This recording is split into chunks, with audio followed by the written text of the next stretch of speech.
Hello everyone, welcome back to my channel. I hope you all are good. Today I will draw still life. First of all, I would like to tell you guys benefits of still life studies.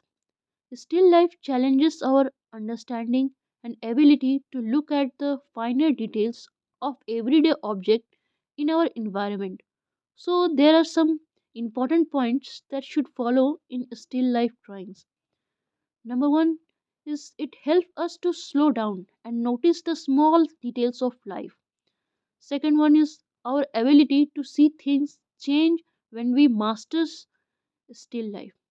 Third one is make us confident enough to try something new.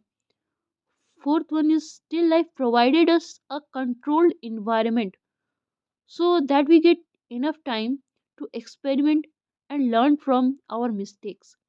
I hope you all follow the points of still life drawing and like, share, and subscribe. And thanks for watching.